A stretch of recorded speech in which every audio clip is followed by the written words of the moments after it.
It says you're live. Are we live? We appear to be live. It is 4 minutes before, and it's showing me something that is not us live.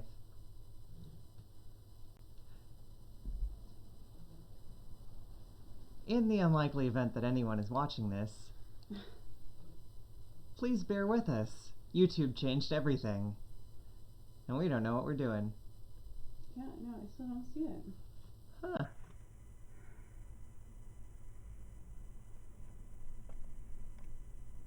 Oh, it's okay. YouTube is not currently receiving data. Well, this appears to be sending you data, so what do you need?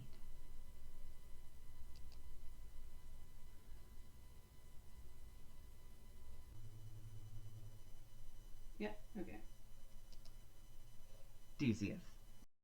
Yay! For some reason, I had to go to videos instead of just uploads. home. But sure, why not? Okay, is there a link there that's actually happening? Yes.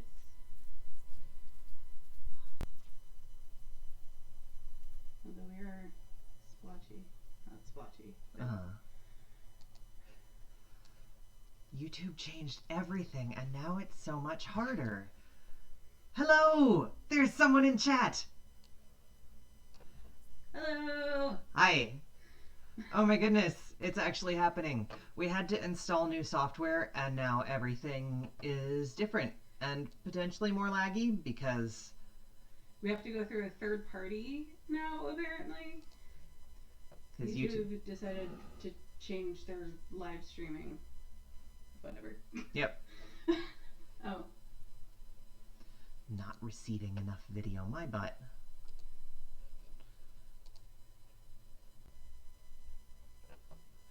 Viewers will experience buffering. Sorry about that, viewers. We continue to figure this out. We'll do some testing before next weekend.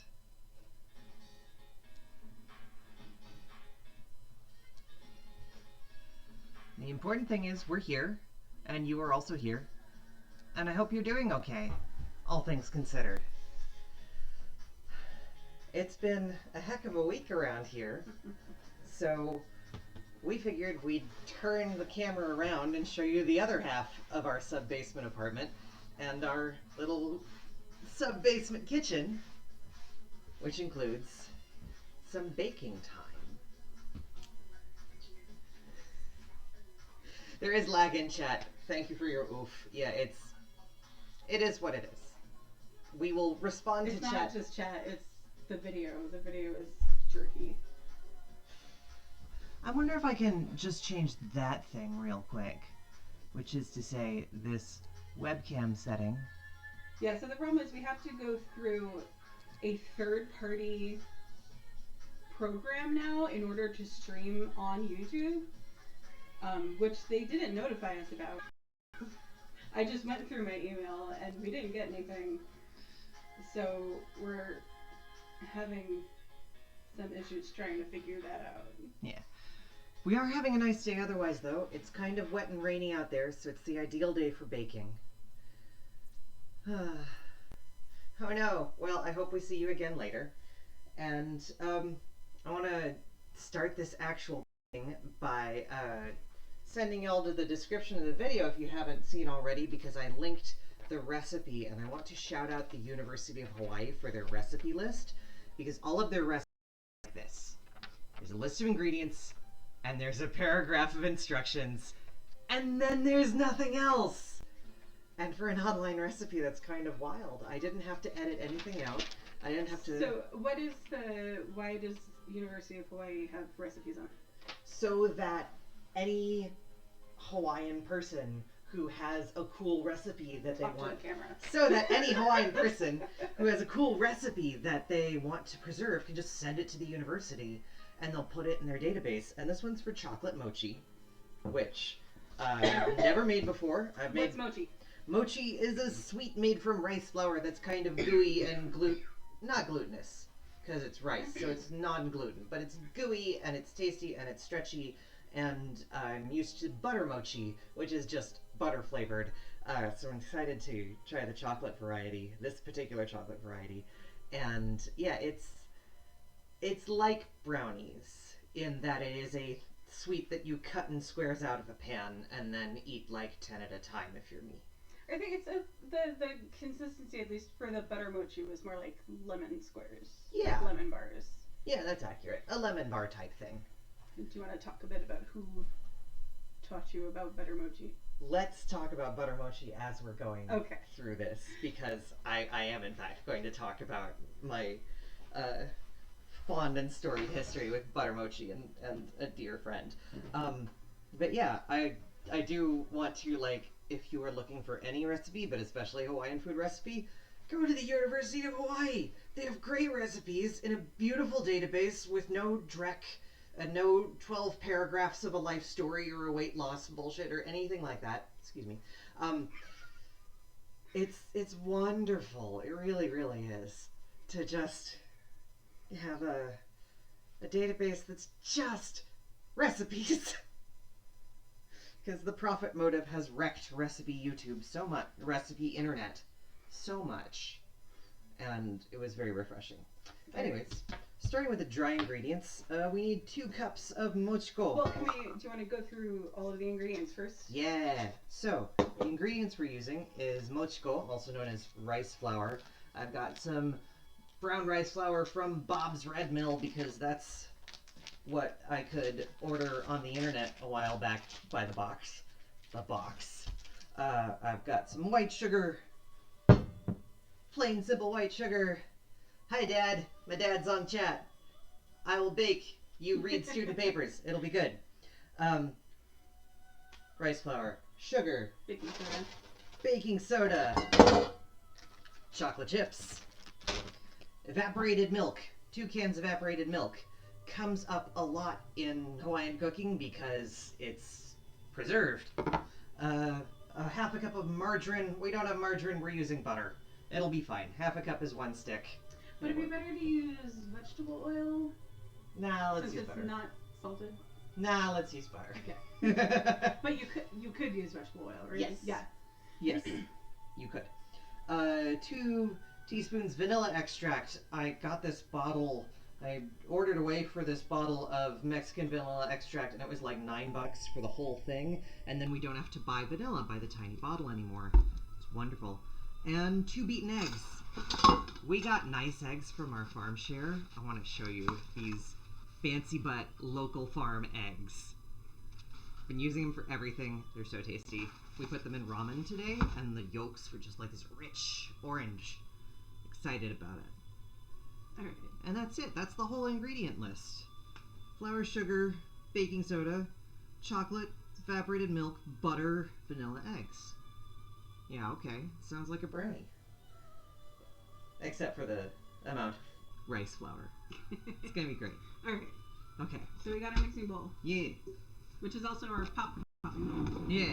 You can tell it's a popcorn popping bowl because we just put it straight on the burner and there's still bits of pop of it. It's also our mozzarella making bowl.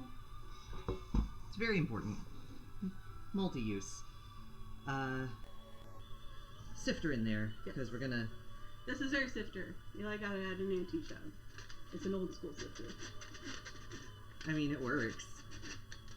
And we're gonna need 2 cups. Could you put 2 cups of rice flour direct into the sifter? I think. Yes. Yeah. And yeah. You ran into a tree? What happened? How did you run into a tree? Please tell this story in chat. I want to hear this story in chat. Like, I have utter sympathies for you, and I've also run into various inanimate objects in my time, both on foot and not on foot. This is not big enough. Please tell us this. Well, in that case, do you want to spoon it out? We'll just dump it. Alright, fine. That'll work.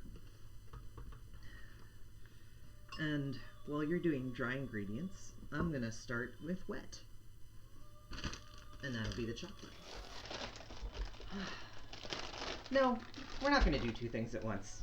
We're gonna do this step by step. Chill. There's no point in rushing it. It's Sunday afternoon. And we don't have anywhere else to be. I'm going to turn the burner on. Oh yeah, appreciate that.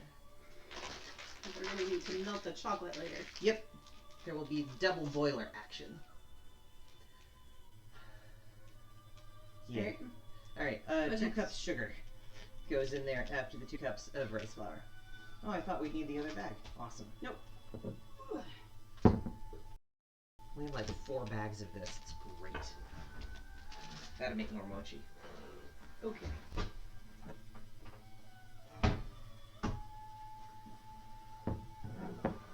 I'm on tenterhooks waiting for this chat story. Oh, stood up and slammed into a branch. Yeah, no, I see that. I'm sorry. That is one of those things where spatial awareness is hard, especially when you're just changing modes. What's next? A teaspoon of baking soda in there. Do you have the? There's the teaspoon. One time in college, when I was in hippie college in Southern California, they had a couple of hammocks strung out on the student commons between trees, and I took my laptop out there to watch crappy 90s anime, and of course promptly got so excited and delighted by crappy 90s anime that I fell out of the hammock and smacked my shoulder against the tree on the way down. I feel you. I hope you're okay. What anime were you watching? Weisskreuz is the anime about 4 assassins who run a flower shop in the daytime. It's directed by a guy who voice acts one of the main characters, and what he wanted to do was get his friends together to voice act these 4 characters. And so it's a fun project done by 4 dudes who are really good voice actors and also ridiculous. And it's all of the characters get to like... It's very clearly the kind of show where the main actors had clear input into what would happen with their characters, and they were all like, can my character be sighted by the moon in this dramatic moment? And it was great. Alright, what's next? We sifted that. Now it's chocolate. No, margarine and chocolate. Yeah. Oh, I see. That's why you want to use Indeed. That's why you want the butter. Indeed. Would you chop butter up into this pan? We're going to melt the chocolate together with the butter, so that's a cup of chocolate chips and a stick of butter. I love recipes like this, where the measurements are just so easy. Like, I feel like once I've made this recipe 4 times, I won't need it. I won't need the reference anymore, because it's just a cup. Cup of chocolate, stick of butter. 2 cups each, flour and sugar. Rice, flour, and sugar. Teaspoon of baking soda. It's not Land O'Lakes butter, but that's just because it's cheaper to get the generic. Yeah. Have you not heard? No. What's up with Land O'Lakes? They removed the Native American mascot from the packaging, and conservatives are mad about it on Twitter. Better late than never, I guess. There is some dude claiming that his wife only bought it because of the mascot, which is weird, and That I don't is weird understand. and gross. And you know what, dude? You could go find different racist butter. I'm sure there's still racist butter out there. Probably wouldn't be hard to find.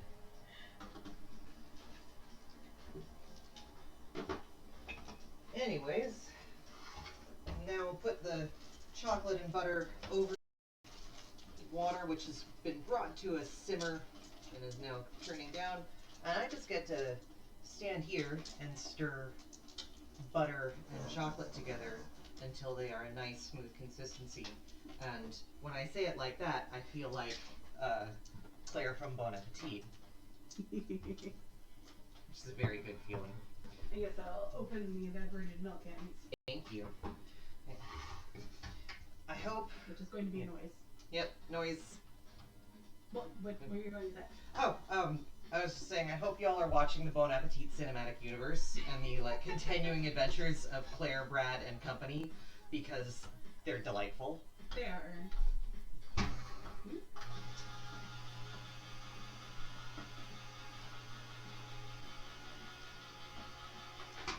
it says shakeable. I didn't shake it at all. Oh well, I shook it before. Oh, okay. Yeah, I already shook it. We have an electric can opener because it makes life easier.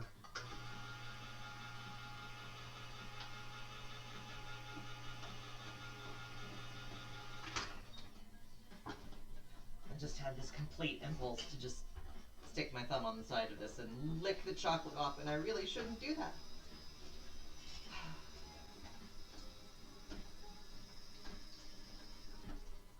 Well, we also have a hand can opener.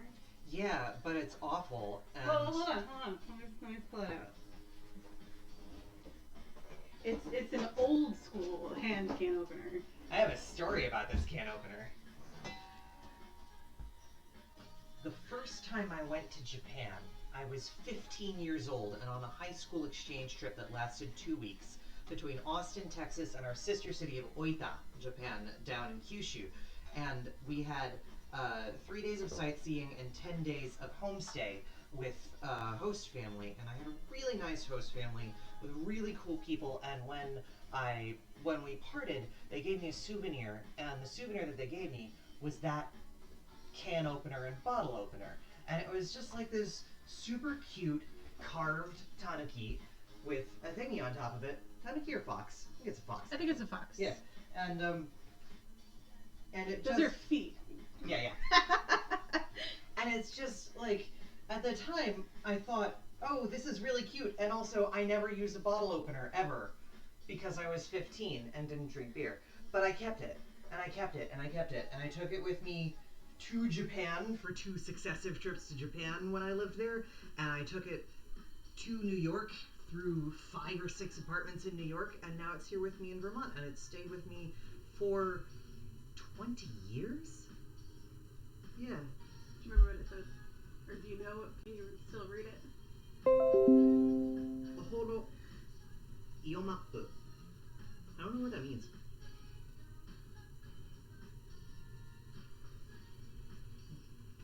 Like, it's in katakana, so presumably it's a foreign name. I don't really know what it means. It might be the name of the store that made it, or the person who carved it, or something of that nature. See, I thought they engraved it for you. Nope. I don't think so. But it's like, it's a really cute thing that has been really useful over years, and now I'm just never letting go of it.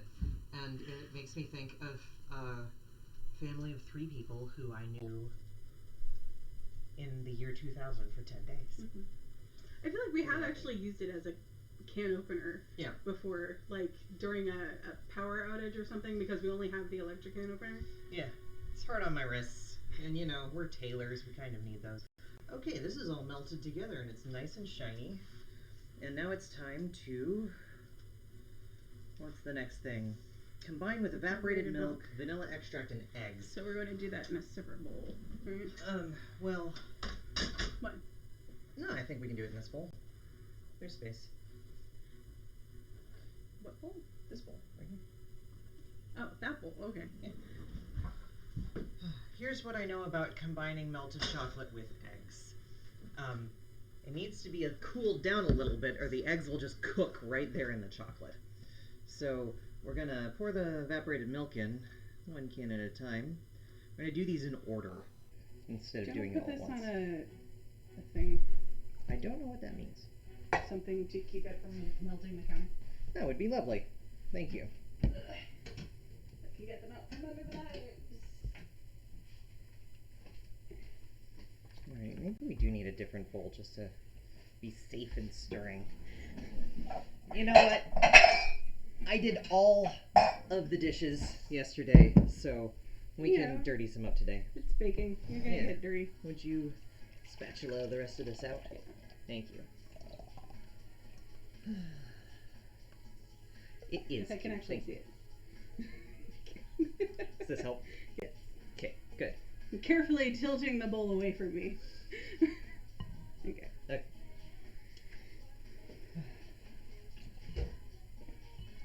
Yeah, and we gotta cool this chocolate down because I have cooked eggs in hot melted chocolate before, and it made just a mess. Nothing but a mess. And a sad one at that. So... Is that going to come together? I don't know. It says combine, so let's see if it combines. It's turning into tiny little flecks of chocolate suspended and... Yeah, I wonder if it needs to be, like, beaten a bit. I don't know. I don't know if combine means it needs to turn into a smooth consistency or not. It might not. The cold evaporated milk may have solidified the chocolate into pieces. Well, it wasn't cold. It was room temperature. Sure, but cold in comparison to the chocolate. That's what I'm worried about. Yeah. Well, we'll see. Maybe it'll be fine. Never actually made this recipe before, so a lot of this is, we don't know what this step is supposed to look like. Maybe it'll be fun. Nice opener. Oh, Dad. Yeah.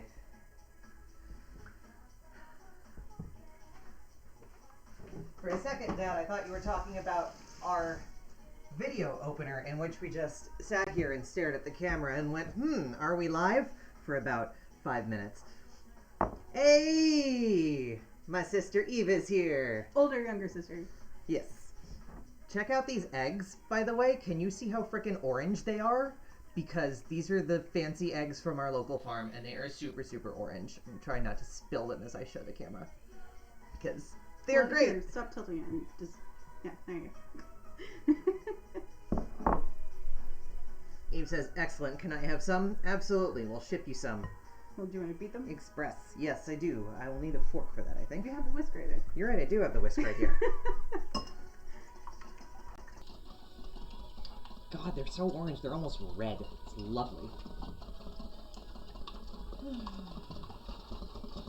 wonder if we should just stick this in the microwave for a little bit. To, like, smooth it out? Yeah. But then it'll take even longer to cool and get the eggs in. Just for, like, 30 seconds or something. Can I try beating it with a whisk first? I don't know if that'll do anything, but... It's already solidified to the spatula. Yeah. It's entirely possible we should have incorporated the evaporated milk while it was on the burner? While it was on the burner, or in like a really thin stream while it was on the burner. Yeah. That's one of the things, like perhaps the only disadvantage to having a really nice, concise recipe with 3 lines of instructions is that there's no hint when something goes wrong. Like, oh, this step might do this thing, and this step might do that thing.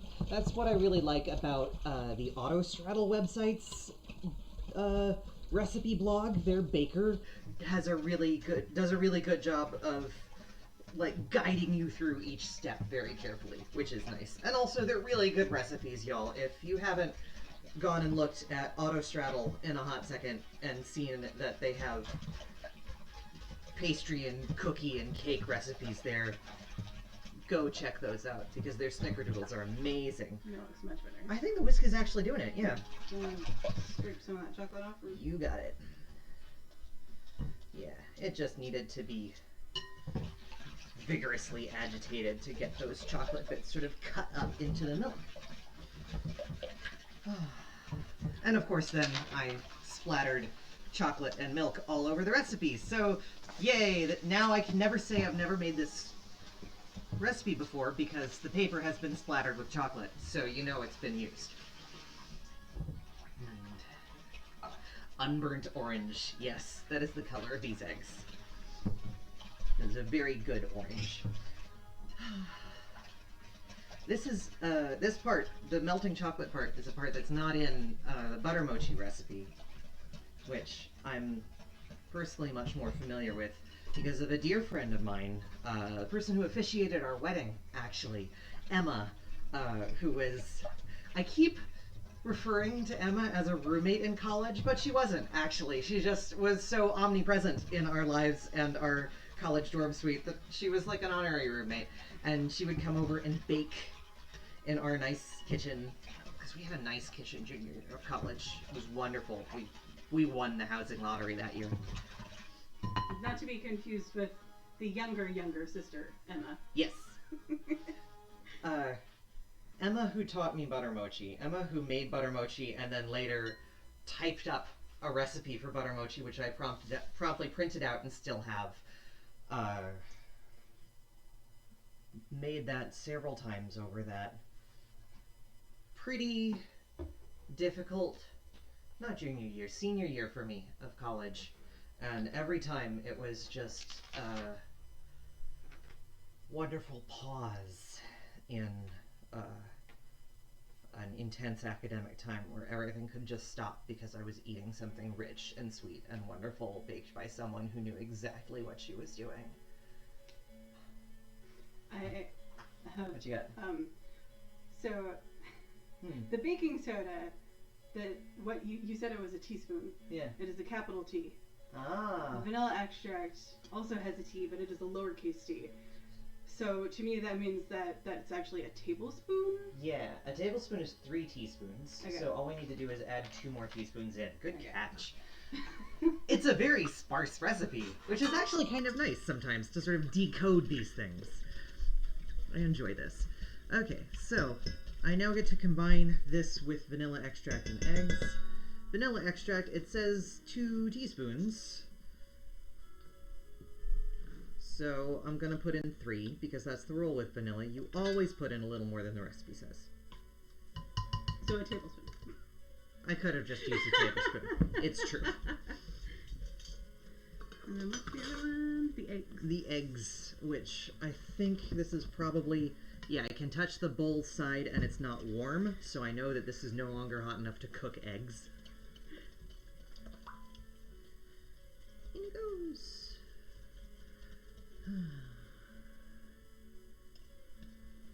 Thank you.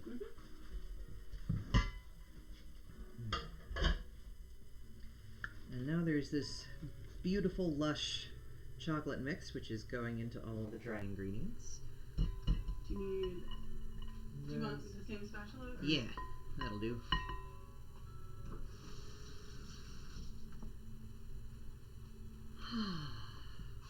It's just covered in chocolate. Excellent.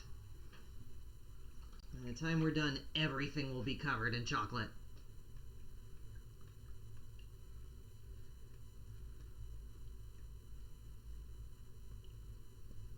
I miss Emma. I also miss Hawaii. Especially I've never been. especially on late April days like these in Brattleboro when it's raining and it's cold and it's like a step away from slush and it's like, can summer just be here already? It snowed last week. Again. It's not time for summer. It's time for spring, and this is spring. Yeah, but I want more sun. I am a plant, I am a flower. Okay, Texas. And I need more sun in my life. Alrighty, mix well until it becomes a smooth batter.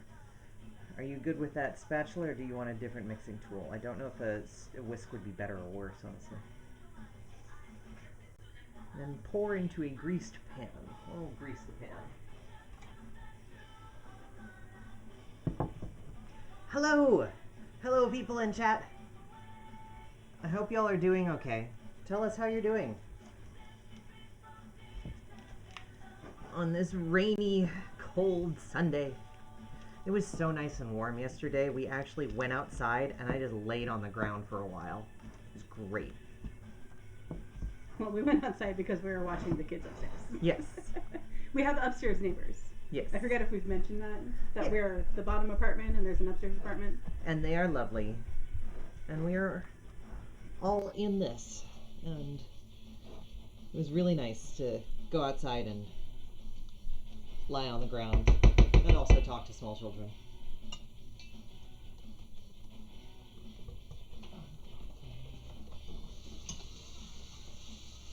We played a bit of DIY croquet. That was fun.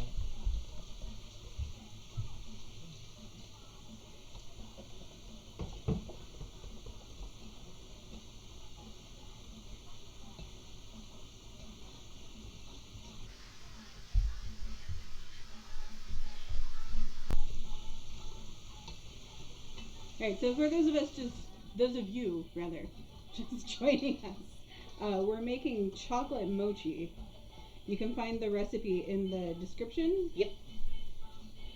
I linked to the University of Hawaii's really wonderful recipe database, which has sparse, simple, clear, I think, recipes, which I enjoy. Mochi being... What did you say? Rice cakes, Yeah. rice flour based brownie type object. Rice bar, sweet rice dessert. You know, if you've ever had like the little mochi ice cream balls. Yeah. The mochi is the stuff on the outside. Yeah. Oh, I should probably preheat the oven. Oh, yeah. You know, on general principle. Did I leave something? No, I didn't. Okay. It's fine. I was baking bread last night at like midnight. And so, no, let's be, I should be honest. I was baking bread at 2 a.m. I started bread at 11, but it was challah bread and it takes like 2 rises and a whole bunch of other things going on, and there was braiding. Can you show them? Yeah. Yeah. And, so I just had to check and make sure I hadn't left anything in the oven. But I'm really proud of it. I made 3 loaves. 1 loaf went upstairs, and 1 loaf went straight into my face. And this is the remaining loaf. And I egg washed it so it got shiny, and it's got cocoa powder in there too, because chocolate in everything. And it's also got coffee in there, which makes it like that bitterness that I really enjoy and everyone else can drown out with maple syrup. It's very good with maple syrup. There's a lot of it. Lots of rain in Texas. Excellent. Oh, good. I mean, rain in Texas is a different beast, right? It's a lovely, refreshing object. Unlike the sort of constant sadness that is up here. Rain is nice up here too. I like the rain. Yeah. But, you know, it is one thing when it's kind of chilly out. But once it gets a little bit warmer, it'll be nicer. Yeah. Highs in the 90s since last week. See, I can't do that. I can do it some of the time. I miss it a little bit of the time. I miss it when it's been winter for 6 months. But it's coming. The nice weather is coming. It was beautiful yesterday, and it will be beautiful again. And we'll have heat waves, I'm sure, again this summer. Yeah. Hopefully we won't be wearing 3 layers of wool. I mean, Shakespeare... Well, we. By we, I mean me. Shakespeare in the Park is not happening this summer, of course, so wool costumes are out. Wrestling shows are out. Well, I'm not sure if it's officially canceled, or there was an email and I haven't read the whole thing. Yeah, I think it is. Did you get the email? No. My impression based on the fact that rehearsals are difficult. Right, but rehearsals were difficult anyway. That's fair. We always have trouble finding rehearsal space because, you know, it's Shakespeare in the park. And auditions are in like January and it snows right through until like mid-April. April, yeah.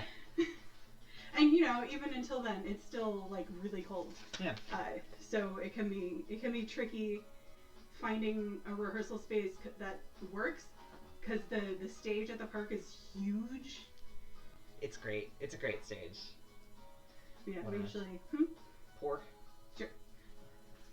We usually don't get into the park until June-ish. Late May at best. Yeah. And the show usually goes up at the end of June. Yeah. Krista's 3 Layers of Wool, by the way, was in 2018, and I was costuming, and nobody has forgotten that time that I put everybody in 3 layers of wool. Okay, to be fair, it wasn't 3 layers of wool. I had a velvet skirt, and then a wool over skirt that went over that for a single scene, and a wool vest. It was a lot. It was a lot. It was a lot even without the 100-degree heat wave. I'm so glad nobody got heat stroke. But last year was great. because last year we did like a modern version, so you know we could wear like normal clothes. I mean, speak for yourself on the normal clothes. It is the first and probably only time I have worn combat fatigues. That's fair. Yeah. Okay. So we did Macbeth last year.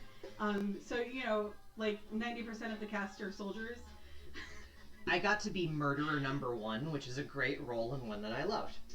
Um, yeah. So all of the soldiers were wearing, you know, things that look like soldier wear. I got to choose my costume though. I was Lady Macbeth's personal assistant. So I just found a pair of nice, like ankle pants and a nice lightweight shirt. Krista got to be murderous Pepper Potts. I wasn't murderous. I did not murder a single person. There was malicious I didn't organize ambient in the air because it was Macbeth. I didn't organize murders. I was not involved in any of the murders. You spied on some of the organizing. I was aware that they were happening. Okay, Krista got to be Spy Master Pepper Potts. Is that more accurate? Yes. And also I opened the door for everybody. We had like a big door in the back center stage. That door was like the main feature of this. Well, one of the main features of the set. It was an impressive set. God. Yeah. It provided for a lot of grand entrances. Yeah. I did get to burst through it dramatically once, Yeah. which was great. On my way to murder the child. The only child role in this play, and I got to burst dramatically through the center stage door and go murder the child. The kid who played that child was delighted.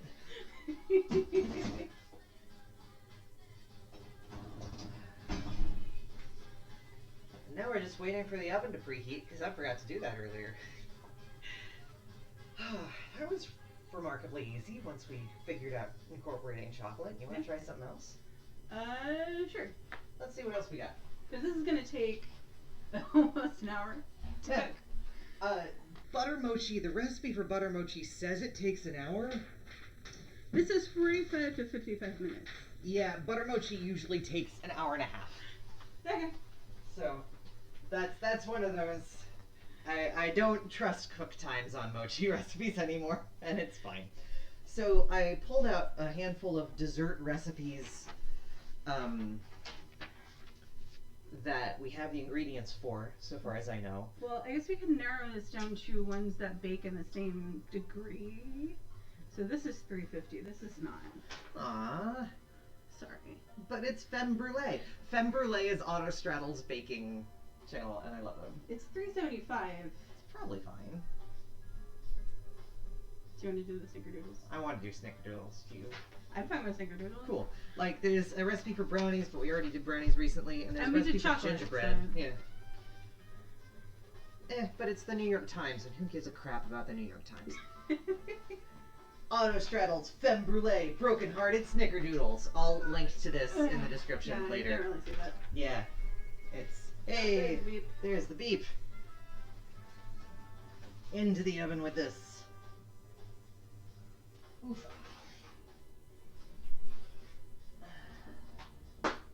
What's the timer you said?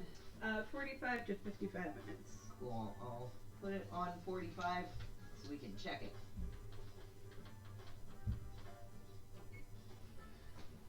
Broken Hearted Snickerdoodles. Flour. Regular flour, not rice flour. We actually have some regular flour because we have a friend who has a connection at King Arthur Flour. Well, wasn't that bread flour? I thought that was bread flour. Nope. Oh, okay. Super regular. Cream of tartar will be in the spice rack. Baking soda. I don't. Okay.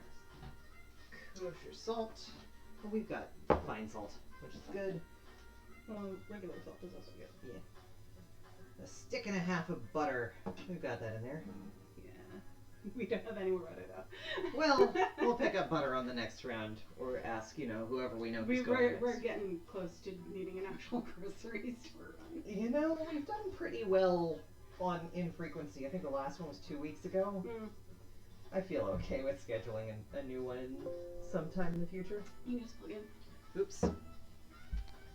What's your plug? That's a good question.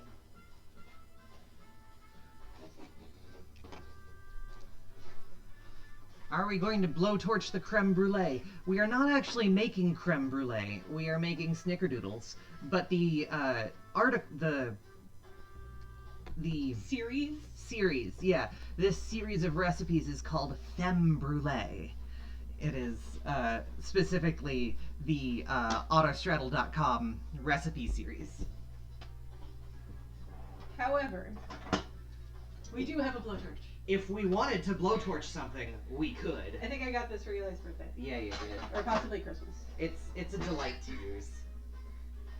Okay, what else we got? Baking soda, salt, butter, sugar. We got sugar.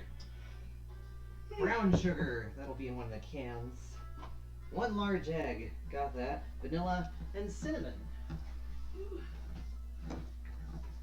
Yeah. Brown sugar. Perfect. Alrighty. A medium-sized bowl for whisking dry ingredients. We're gonna dirty every bowl in the house. Yeah, that'll do. My older brother got us these nesting mixing bowls for Christmas one year. Yeah, I think like right after we got married, maybe? Was it him? It might have been Mom. Yeah. It was one of them. They're lovely and useful. Okay. Gonna whisk together dry ingredients. This was just another way to sift it. Sure, we can sift them. It'll do the same thing. So, can you get a teaspoon of cream of tartar in there? Yes.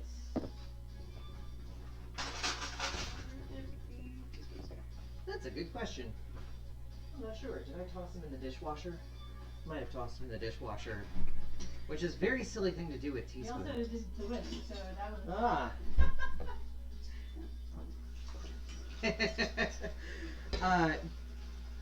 Dad's in chat offering us the use of the blowtorch in the house on the hill. Isn't that blowtorch like propylene. Industrial? Dad, I would like to know, have you ever used that blowtorch for cooking? I think we used it for the beehives, didn't we? We did, but that was not for cooking. That was disinfecting beehives. That was a cup and a third. I keep one for my cross-country skis. Sorry, how much? A teaspoon? A teaspoon. Yeah, also the roads up to the house are kind of liquid. They're in goosh stage, for sure. All of the roads are defrosted. And I am not confident in my mud driving skills. We have, like, one person in our lives who could do mud driving, and they are not available at this moment. Then half a teaspoon of kosher salt and baking soda.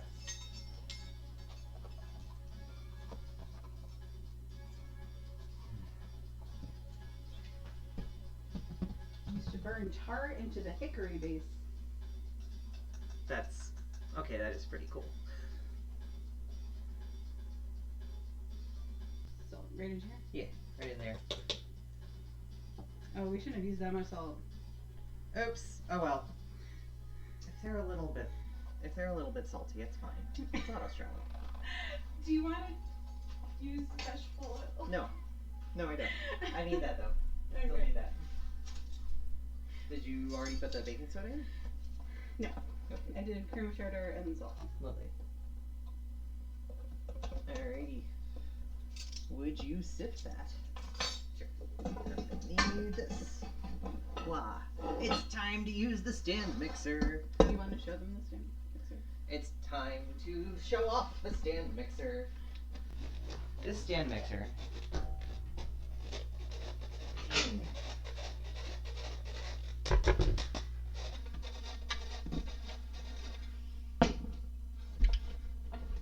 Hang on. Oh, I see. I'm going to unplug it long enough to show it off. There you go. It's very If you important. carried it, it says Potions Master. So the stand mixer, I believe, was from my mom, or possibly from my brother. I can't It's from remember. your mom. They Yeah, she was they great. all bought us like kitchen stuff, I think like the first Christmas after we moved in together. Yeah. It's a delight. And then the stickers were my gift. Did we ever name the stand mixer? It's Potions Master. Okay. I don't know. Yeah. I think I just want to call it the Professor sometimes. Okay. As the background sound moves into dramatic music. And it says in a stand mixer, butter, half a cup of granulated sugar, and a quarter cup of brown sugar. Alrighty. Thank you. Quarter cup of brown sugar. We have fancy bulk bag brown sugar because there is a surplus store in town that sells the leftovers from the fancy boutique co-op. So you can get super fancy boutique food at pretty cheap prices because it's just, oh, this week they had nice brown sugar left over and they just sent it over. And now it's half off. It's like, great. It's where we go, well, in better days it's where we went to get coffee and other fun bulk things.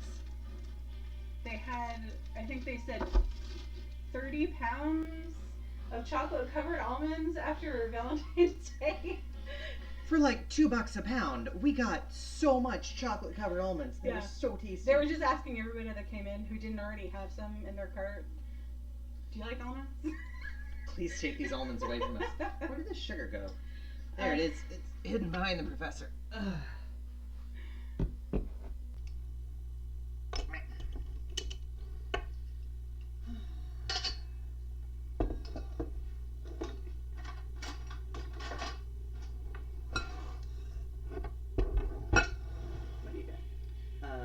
Half a cup of white sugar, so 2 of these in there.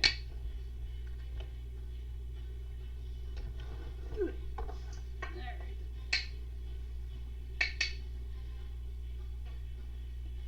2? Yep. It's going to be creamed until light and fluffy, which is precisely the sort of thing a machine does much better. And faster. And faster. I'm also going to move it away from the microphone for that. Yeah, move it back to its spot. Yeah. It lives over here because we have an outlet on that part of the counter. Yeah. The Professor is leaving the frame.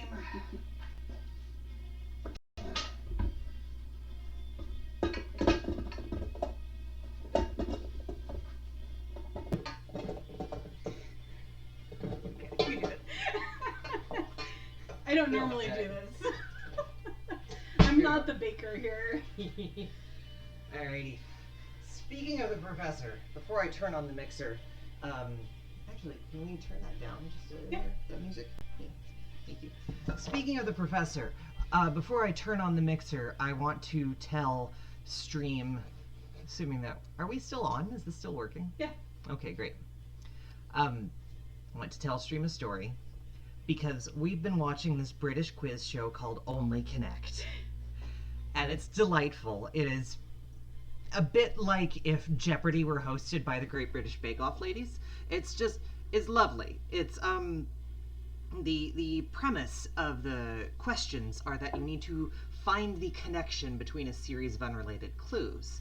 And I just wanted to bring it up because I want folks watching to know that while we were watching this British quiz show from a season of 4 years back, 3 years back, my granddad popped in to say hi, which is to say there was a question in which several famous figures were named by their name and their profession, and the fourth item, the fourth clue was economist Kenneth.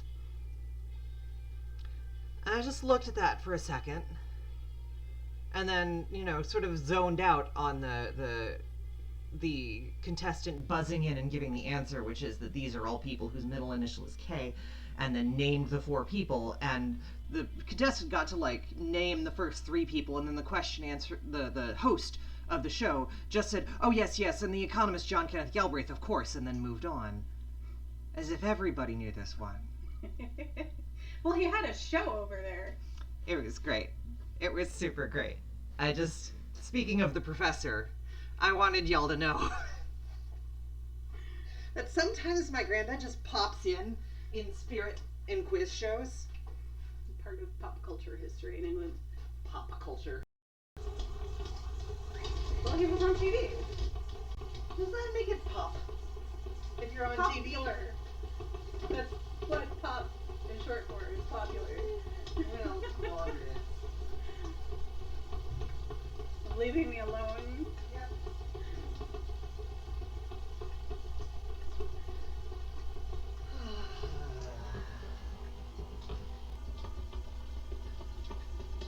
I hope we're still on. Chat, sound off and say something when you see this, because I think we probably have a lot of lag and buffering.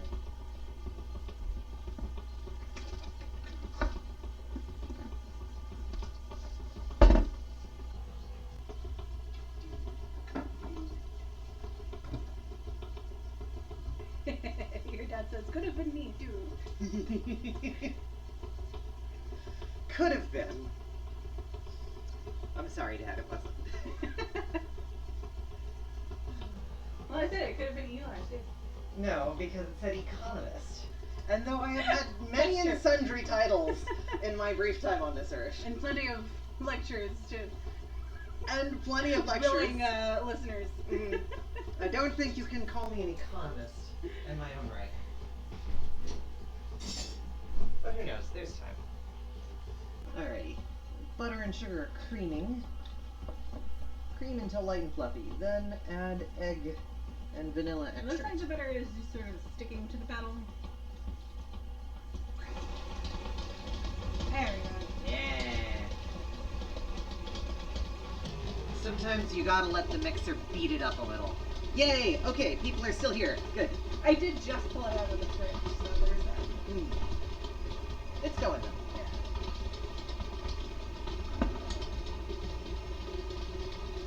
I'm sure this makes for really compelling audio, but I'm gonna move the microphone a little further away from the professor. Okay. And hopefully I'm that sure will you help. can hear the music. Oh yeah.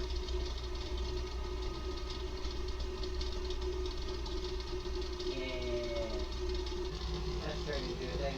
It's gonna need an egg and a vanilla.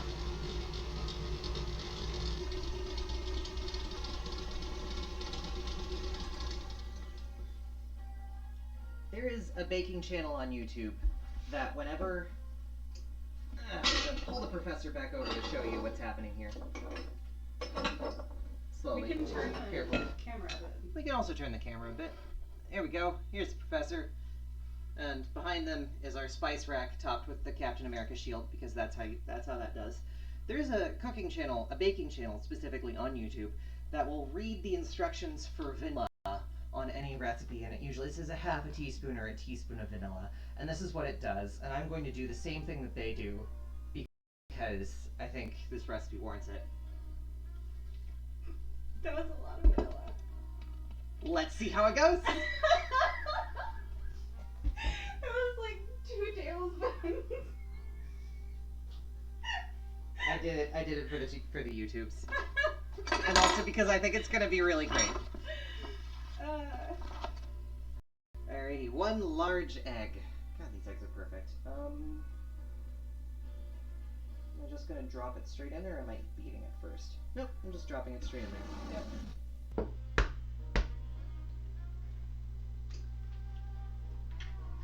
Alton Brown says, never crack your eggs on an edge, always crack them on a flat surface. I didn't really believe him, and I had to test it myself like 6 times.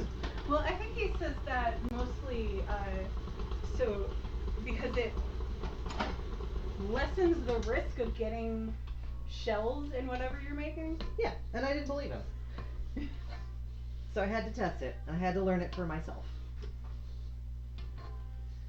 You know, some things I will just take Alton Brown's word for it. Like, I'm sure he has tested everything rigorously, but some things I just go, but I've always cracked eggs on the edge of bowls. It'll be fine.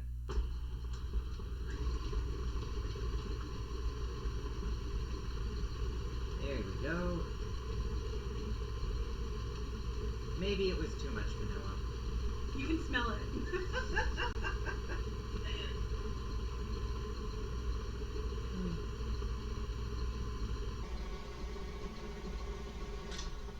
Finally, pour in the dry ingredients and mix just until the dough clumps together. Flop. Just gonna mix it. Nothing special. It'll be fine. It always makes me nervous when a recipe says something like mix just until, because that's a hint that if you overmix it, something will go wrong. I think that dough is clumping. And now, mix by hand with a spoon until all flour is incorporated. Well, I've got a spatula here that's basically like a spoon. It is. It's a rubber spoon. Yeah, especially given this amount of solidity. Hello. Looks good. So we started off asking what's baking. Yeah. We started off with chocolate mochi. You can find the recipe in the description. That's in the oven right now, and that's going to take we're at 28 minutes. So we decided to start making something else, and we are doing the Broken-Hearted Snickerdoodles by Femme Brulee on Autostraddle. And I may have just added 18 times more vanilla than the recipe called for, because I was feeling it. Alrighty. All the flour is incorporated as per instructions. Scoop out chunks of dough about a tablespoon in size, roll into little balls, place on a cookie sheet lined with a silicone mat. I have a silicone mat! This is one of these baking indulgences that I got after, having baked a bazillion things in this kitchen without it. Well, is it better? I'm not sure that's supposed to be baked. Yeah, it is. It's up to 500 degrees. Oh, okay. Absolutely it is. Because it's really more of a measure out your pie crust Yeah. thing. No, but I checked. Okay. You can bake a pizza on this thing. Okay.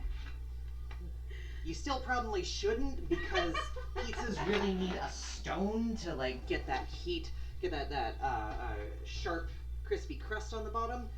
But you could, if you were really concerned about making a mess. But if you're concerned about making a mess, why are you making pizza? Anyway, scoop out chunks of dough, roll into little balls, place on the cookie sheet. Getting your hands messy step. What do we have in? I feel like we had a scooper at some point. We do have that's a a little but that's big. Yeah, that's a little big. That is not a tablespoon scooper. We should use it at some point, though. For ice cream and stuff. That'd be nice. Alrighty. And because I am doing things, I'm going to take my wedding ring off and place it into place and say that out loud so I know that I will know where to find it later. Because I don't want to lose my wedding ring in cookie dough. Yes, I'll get together the dusting. Ooh, yes, that would be lovely. Thank you. Sugar, cinnamon. Here's the cinnamon in front of the cookie sheet. Wait.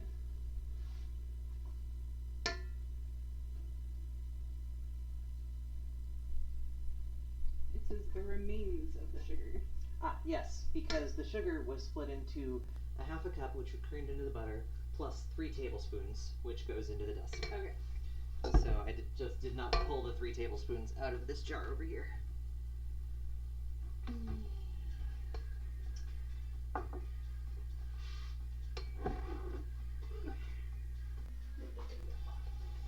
I'm sitting here like, this cookie dough is a little wet. I wonder why. Where did the teaspoon measures go? That's a good question. Did I throw them back in? Did I autopilot throw them back in the dishwasher again? Yep. I did it again. I keep doing this thing where a thing is dirty and it just sort of into the dishwasher with it. Never mind that we're going to need it 3 times more in the next second. Possibly because I washed all of the dishes in this house yesterday. I am on a certain kind of autopilot. Okay.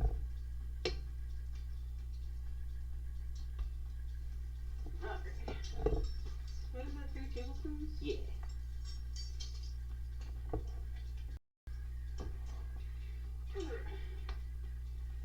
I'm excited for these snickerdoodles. I think I've made them once before and they were super good. They were good. Everything. See how vanilla-y they are. Yeah, we will.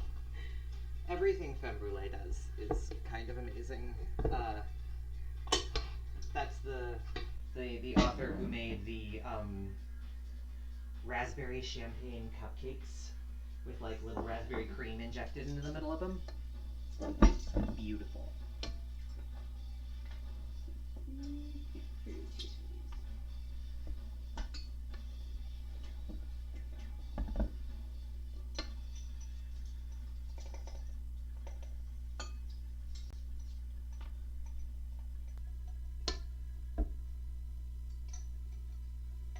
He makes 2 dozen cookies. Well, I haven't been counting, but Is that the only?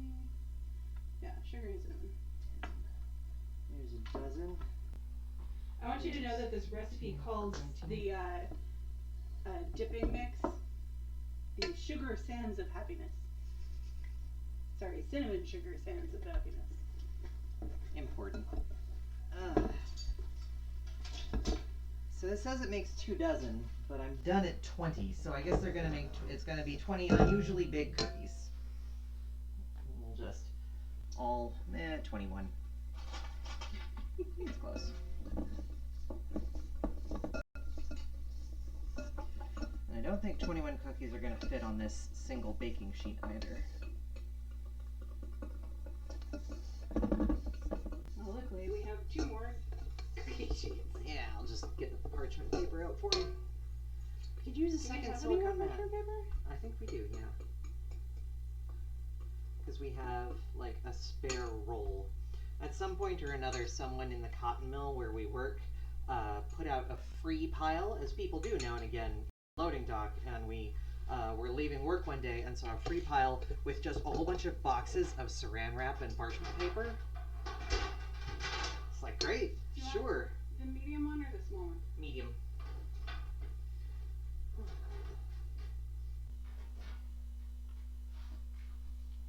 That's one of the things I really like about working in the cotton mill is that there is a general attitude of, I'm not using it, you can have it for free, with a whole lot of really cool, like, very small scale industrial production stuff.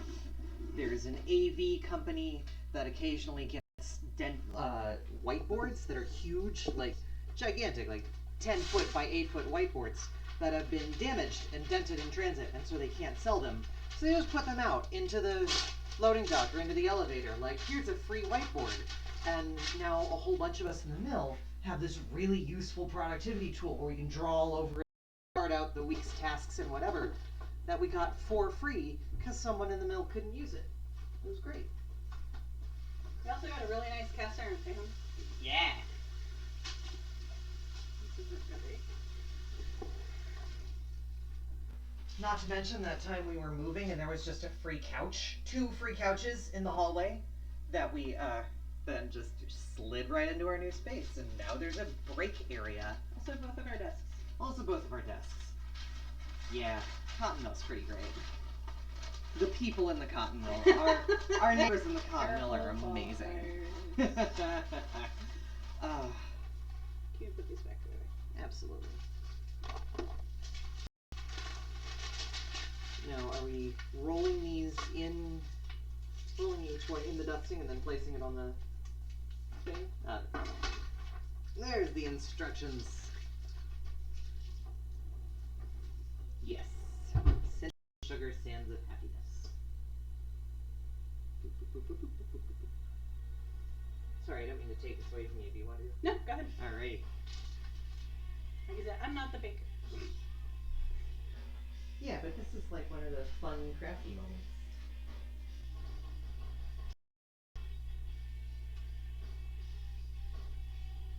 sometimes when the dough is not quite this wet, I will just put the sands into a Ziploc or a Tupperware and then put a few cookie dough balls in it and then just shake it up with them.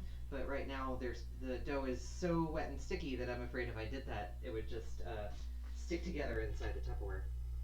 Let's see, I've got 22, so almost 2 dozen. And then a medium and a large cookie sheet. And the medium cookie sheet is, I'm gonna estimate 80% of the large. So I should distribute these 10 and 12. Sure. Yeah, 10 and 12. The thing about baking is there's a lot of times where you don't have to do math, but you can if you want. Yeah, I think the last dessert that I made, which I did get Eli's help on it anyway, was my mother's family's rum balls. Ooh. Which are no bake. You just have to melt the chocolate. They are a bonbon, I guess, is the word. Maybe, I don't know. Yeah, they're melted chocolate with stuff in it. Yeah, so there's sugar, corn syrup,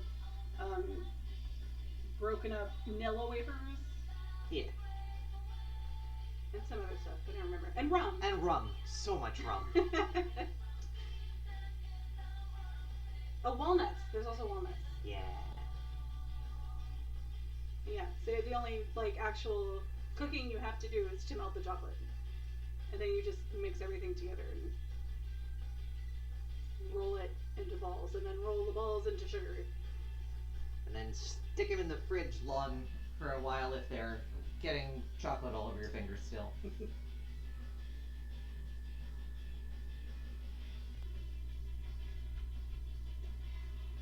Wow, yeah, some of this is really wet. I could maybe have added like a little bit more flour to counteract the sheer amount of liquid vanilla I shoved in there. There's also going to be an excess of slightly flavored cinnamon sugar, which I'm not sure what to do with. But I'm sure we can sprinkle in pancakes or waffles or something. No, a solid cinnamon sugar isn't really. It's a French toast topping is what it is. Yeah. Ooh, I bet we can do something with it with the challah bread. We can make French toast with the challah bread. Yeah. French toast with cinnamon sugar and chocolate coffee challah bread. Why not? Alrighty. Lots of room to spread. Bake for 8 to 10 minutes. There's 16 minutes left on the clock in there, but it's a slightly cooler oven than this calls for, so I say let's shove them in for 10 minutes and see what happens. Sure. Alright. Will you do the honors? Oh, sure.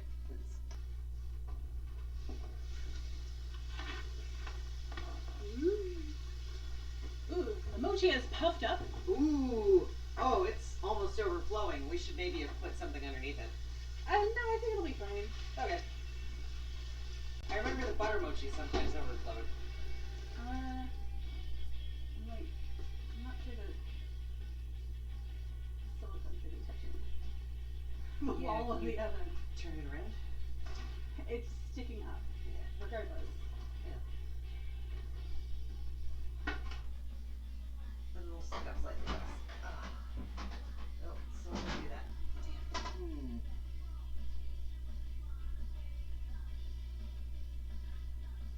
If you're going to do that, you have to pull it out and tuck it under. Yep. Okay, and it is now warmed up enough inside the oven. Now the oven has been open long enough that we need to close it regardless. Okay, we close the oven, please. Okay, silicone mat is overlapping the edge of the oven a little much, so we're going to tug it and then roll the cookies.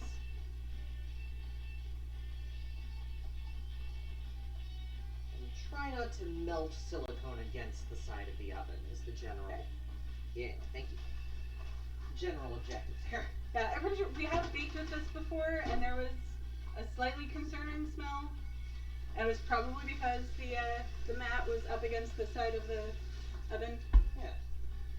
It's safe up to 500 degrees, but That means there's a point at which it is not safe. Okay, 10 minutes till cookies. Nice. 10 minutes till cookies, roughly.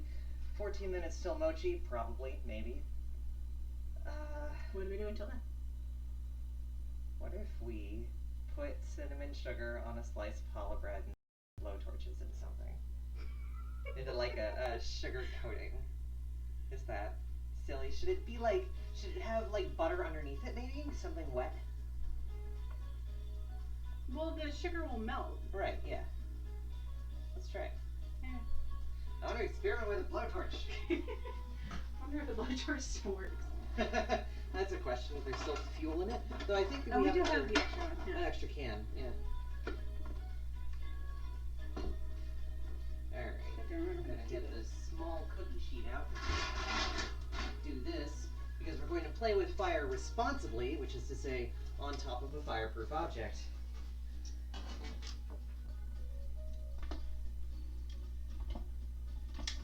Aha! Hey! It works!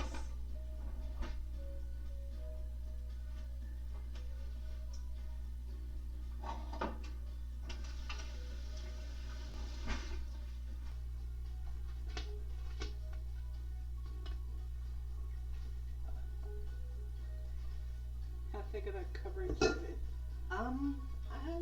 Thin to start. I know in creme brulee it's just supposed to be like barely covering. It's not supposed to be heaped up at all because the higher it heaps up, the more it creates just like a thick candy shell that cannot be bitten through. That's fair. But this is also like not going to absorb the sugar in the same rate as a custard would. Alright. Alright. Remind me what the... Just hit the trigger. Yeah. It should work. No. Nope. Oh, you might have to push up on this thing first. There it goes. Alrighty.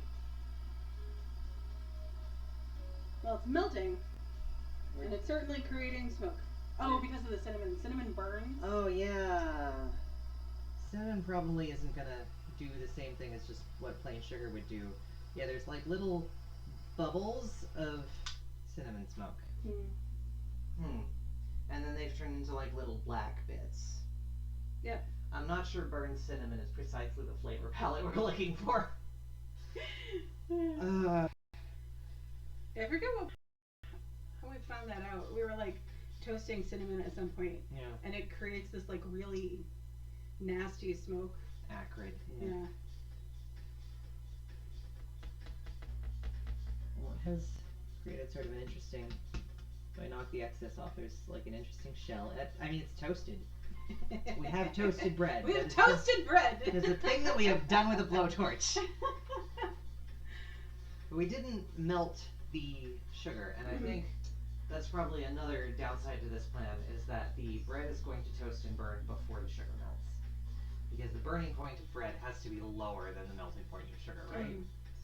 That seems right to me. Sure. Yeah. This is something that I haven't looked up, but it feels correct. Yeah. That bread burns more easily than sugar. Oh well, it was an experiment. It was.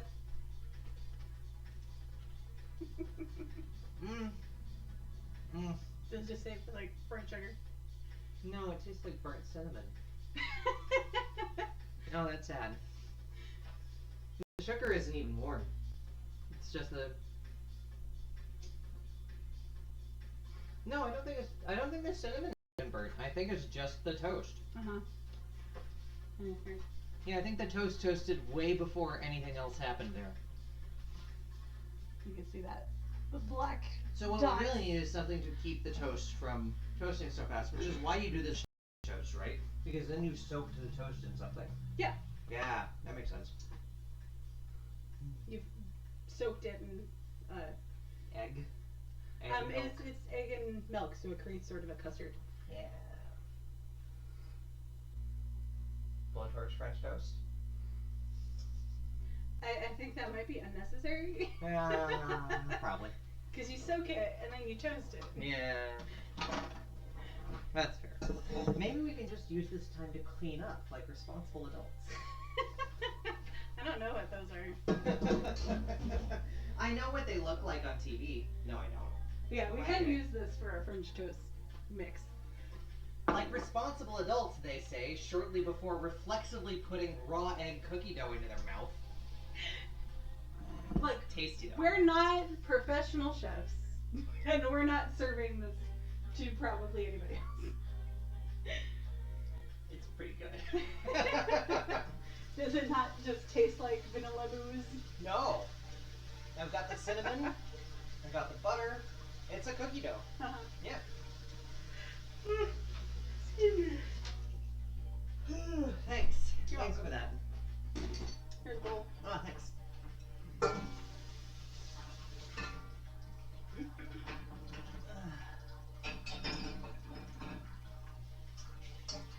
We've got 4 minutes left on the clock Yeah. for the cookies. For the cookies. Cool. All right. And yeah, they may need a minute or two longer, given that the oven is cooler. Right. But we'll see. Yeah, and 8 minutes left on the mochi. Yeah.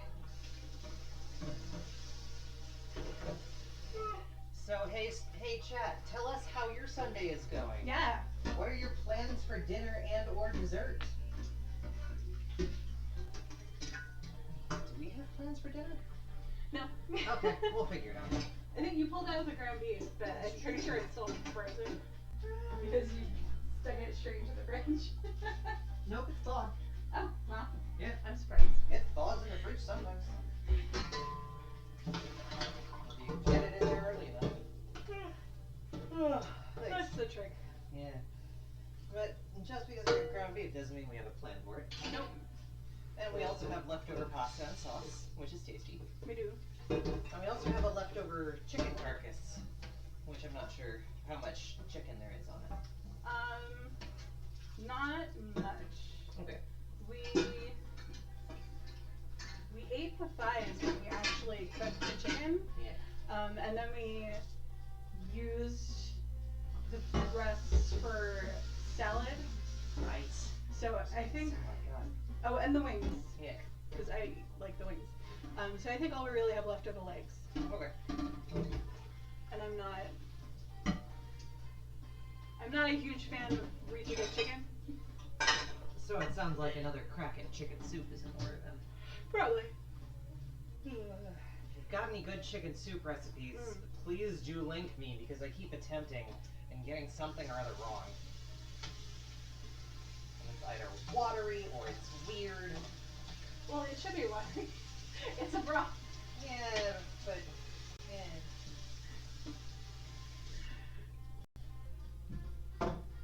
Yeah, I'm not sure what to do with ground beef though. Beef bowl is like classic, but it's also getting a little old. Yeah.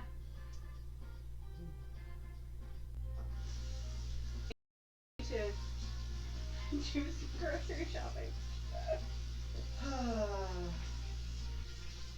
We'll get there eventually. Pretty soon, our single farm share is going to turn into 3 active farm shares, and then the local farms will be deciding what we eat. And that'll be nice. I mean, roughly, we'll still have like a choice, several choices, but there won't be so many. No, we could probably do Milo. Ooh, That's kind of boring. it's been a while. Yeah. We can sauce it up. It's certainly something we can do. Yeah. I think we've still got spinach. Yeah. We have either spinach or kale. I think we have both actually. Hey. Again. Or very no, I think you used the spinach with beef bowl. That's right. You're right. So we have kale left. Yeah. Farm shares are nice. I'm not sure if chat heard me ask them what they're doing for dinner. We've got 30 seconds left. Yay.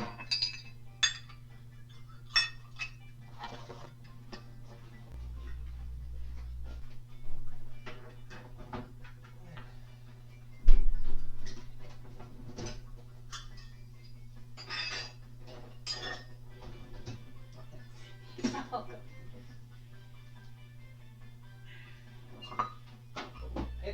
plants now. Yeah, our town does curbside compost pickup. So we've got a little compost bucket on our counter. It's nice to know that any food waste just becomes food fuel. Yeah. It lets off a lot of the guilt about, like, say, burning a piece of bread. I think those need another minute. Or 2. Or 4. Or 4. We've got 4 minutes left on the mochi. Alrighty. When that timer goes off, maybe everything will be done. Maybe. Oh, we could do French toast for dinner. Ooh. I'm into it. Alright, let's do it. Oh no, we can't. We used up all the milk. Oh no. And we have no more dairy left. We have no more oat milk either. And just a little bit of unsalted butter. I mean, we could probably borrow from upstairs. Yeah. They just went grocery shopping yesterday. Yeah. We have a can of sweetened condensed milk. Yeah, no, that's not gonna work.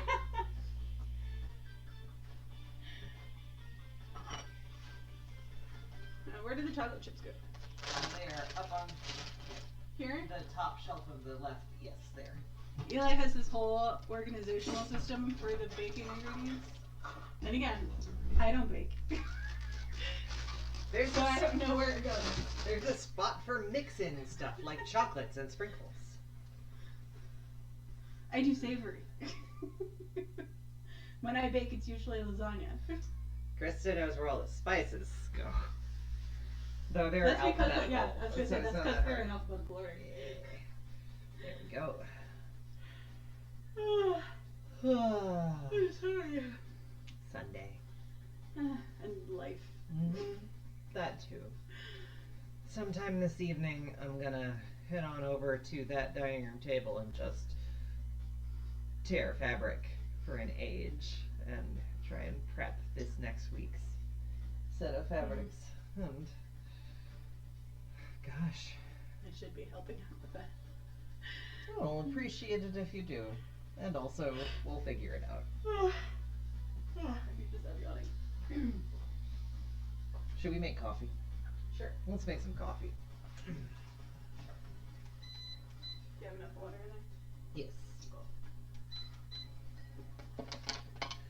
Could you? Oh, okay, never mind. I stole a piece of olive. Good job. Normally, the answer to should we make coffee at 6:20 p.m. is probably not, but you know what? Time is fake.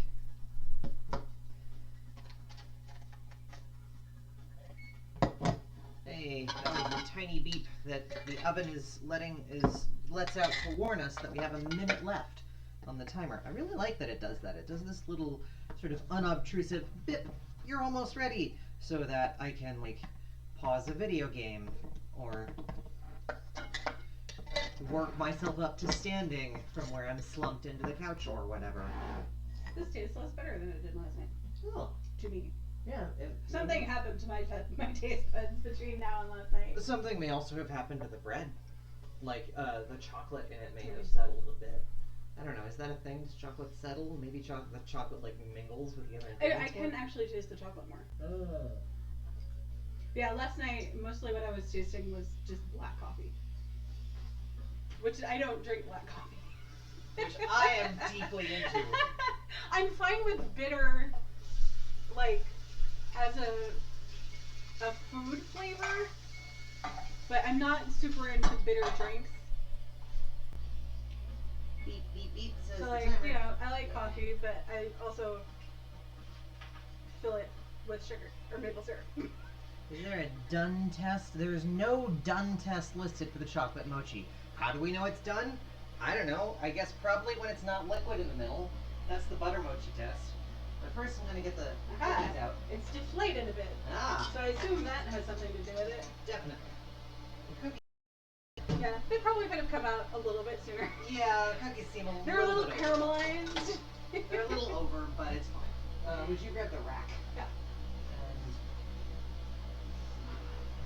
And, here we are.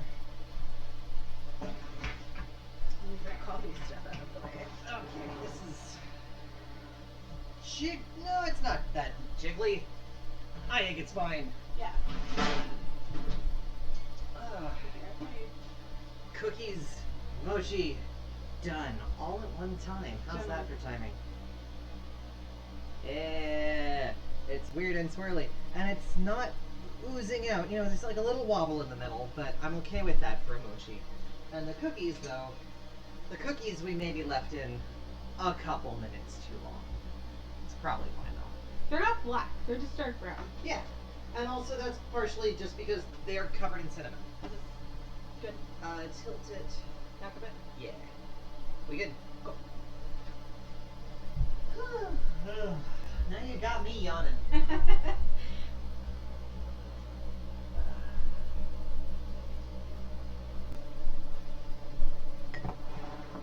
It looks like a lava flow. Yeah, it does. I think I need to tilt it back a little bit more. Yeah, maybe a bit more. So, I don't know if y'all are watching the Bon Appetit Test Kitchen and its general... Better? Yes, perfect. General universe. But they did an episode recently on how to do coffee that revamped my entire way of brewing coffee in an AeroPress. Yeah, they've been doing a lot of videos from home, so it's all stuff they can do from home. So one of them was, what is your coffee ritual? And the first thing is to muddle the 2 scoops of coffee with a little bit of water and With stir the it up. AeroPress. With the AeroPress. Like everybody has a different tool that they're using, and I think it was Carla. Yeah. Carla happens to have the AeroPress, which is what we use. Yeah. So,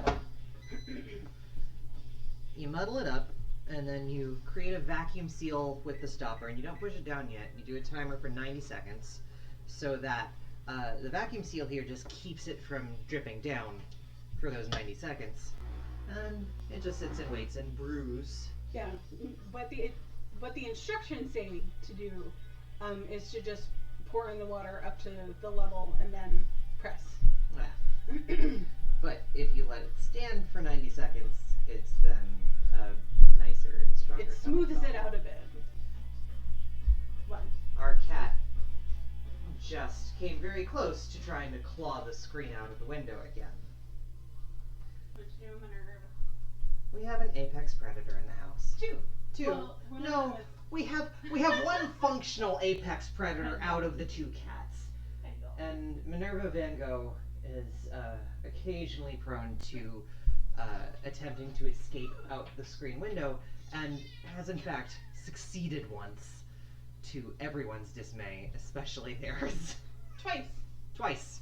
Well, once was complete accident. Mm-hmm. They were laying down next to the window, and they rolled over and popped the screen out and fell out of the bedroom window. I was down with a migraine at the time, so I got woken out of my migraine haze by this absolute yowl of just utter dismay. Okay. It sounded much worse than that. It was just a Beep. And that is the beep of 90 seconds, after which the coffee gets stirred for 10 seconds.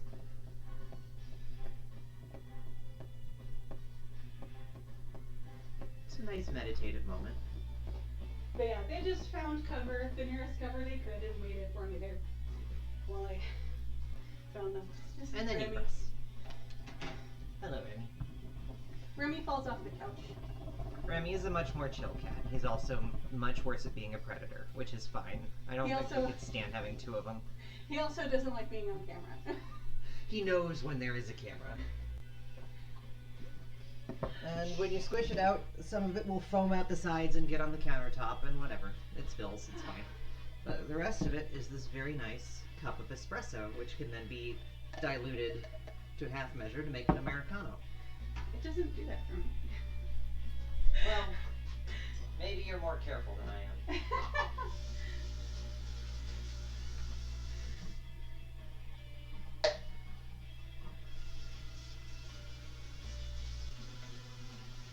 Yes, you add, it's 1-to-1 coffee, water, or this espresso for an Americano, and I think it's 1-to-1 steamed or heated milk for a latte. Yeah.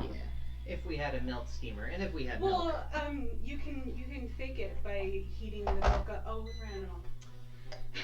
I'm sorry. You can heat the milk up in the microwave and stick it in a jar and shake it up, and you get a similar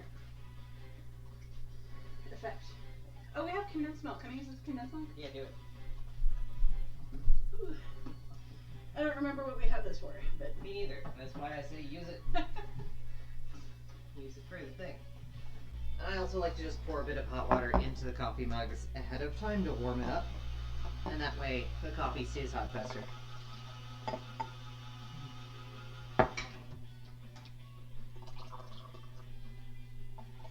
oh no.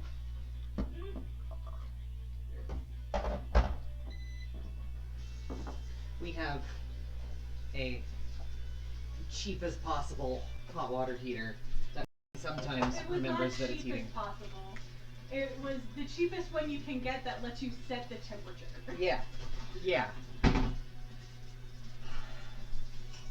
When I was teaching in Japan, I had a zojirushi that had like a timer on it that we could literally set the time, and I would wake up in the morning and there would be water hot and ready for tea when I woke up. At the right temperature, maintained with no troubles and no fiddling with the buttons and no lifting it and resetting it twice to make it remember to work. It just worked. It was so good. Damn things are like $200. Oh.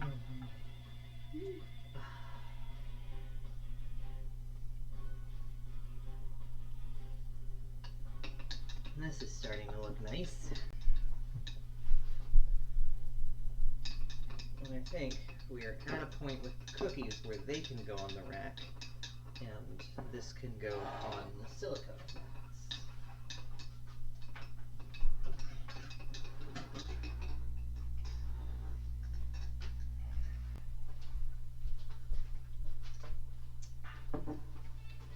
One of the troubles with baking many things at once is that there is inevitably a traffic jam in the cooling rack stage if you only have one of these, which we do.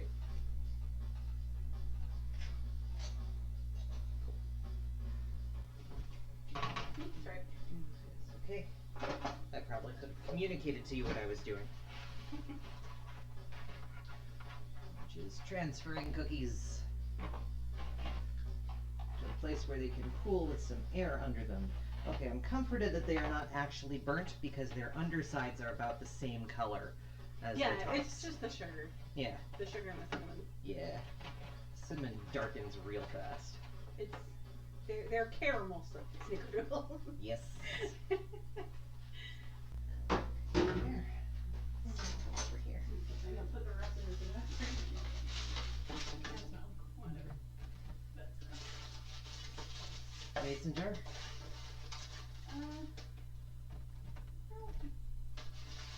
they're just so big. There's a couple of little ones. Really? Yeah. We save every mason jar.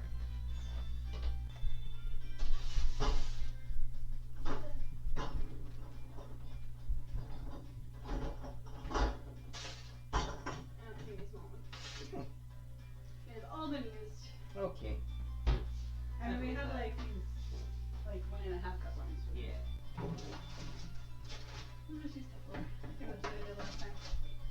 That's allowed.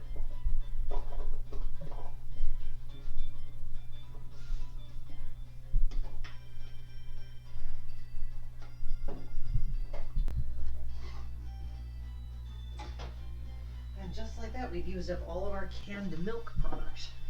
This is the nice thing about Hawaiian baking, is that it is quite often specifically designed to use up the non-perishables, the canned goods that they've got. It's not like there's a lot in the way of dairy farm space down there. We do we have dry milk? We do. We have powdered milk. I wonder. It tastes weird anyway. It does. The powdered milk tastes weird, and I'm almost out of it actually because I've been using it to make milk bread. which is a work in progress. The last one was really good. Yeah, but it wasn't what I wanted it to be. It was a perfectly fine, fluffy loaf of bread, but it didn't like have those long, shreddy strands that a milk bread should. Which actually the challah bread kind of does. Alrighty, it's time to taste a cookie. Here we go. I'm gonna try a cookie. Okay. Ooh, that broke apart real nice.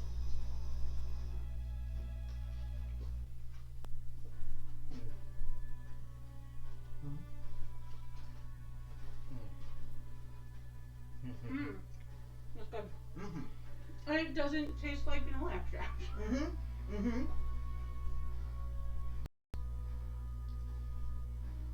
10 times the recommended amount of vanilla. And it just tastes good.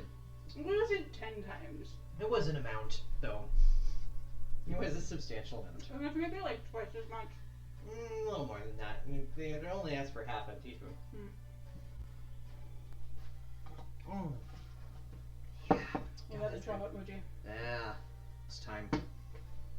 Yeah, you can definitely tell that this is done because now that it's cooled, it's like separating away from the edges, which tells you that it's going to be elastic and kind of spongy and springy. I'm just going to cut out a corner piece.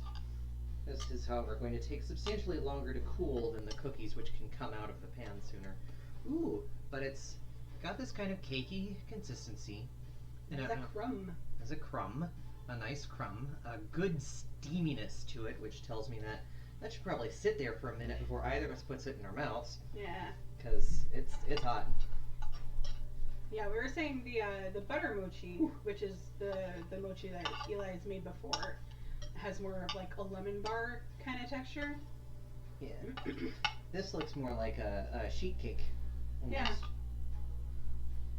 Alrighty. Want to try a crumb? Sure. Oh, that's really good. Yeah. It's almost like a brownie. It's like a really light brownie. Mm. And not like a cakey brownie. Mm. Alrighty, I'm going for it. It has the crumb sort of a brownie. Mm. Like it's not open like a cake, but it's still super light. Like it's not dense. It's wetter on the top than on the bottom, which is interesting. The moisture sort of distributed itself in 2 layers throughout this single batter. Dessert. Yeah, but it's nice and like fudgy tasting.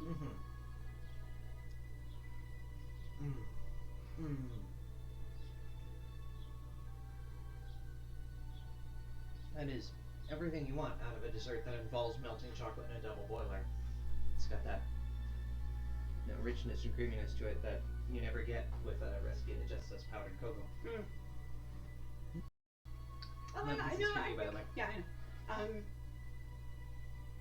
I think you can get a nice, rich, fudgy brownie with powdered cocoa. Yeah. You kind of need to do more to it. Well, because it doesn't have to be light and fluffy. Yeah. Right? Because it's a brownie. It's a fudgy brownie, so it can be like dense. So you don't need to like add a whole lot more to it. This is super fluffy. Well, we baked 2 things. We did. In an hour and a half, and we made coffee. And we almost had a dinner plan before we realized we don't have dairy. We'll figure it out. If nothing else, we can call out several restaurants in town that are still doing, they have changed over to delivery. There's a place called Tito's Tacos that is wonderful. It's just opening tomorrow. They're doing delivery starting. Reopening tomorrow. So good. Yeah, he started out as just a food truck. No, he was a cart. He was a cart first with a cooler, and then he got a truck, and then I think he got 2 trucks. Yeah. and then he bought an actual restaurant, like not in town, unfortunately. It's down in Greenfield. But And then all this, and now they're Yeah. delivering, which is lovely. So we should figure out dinner. Yeah. Thanks for coming out, y'all. Yeah.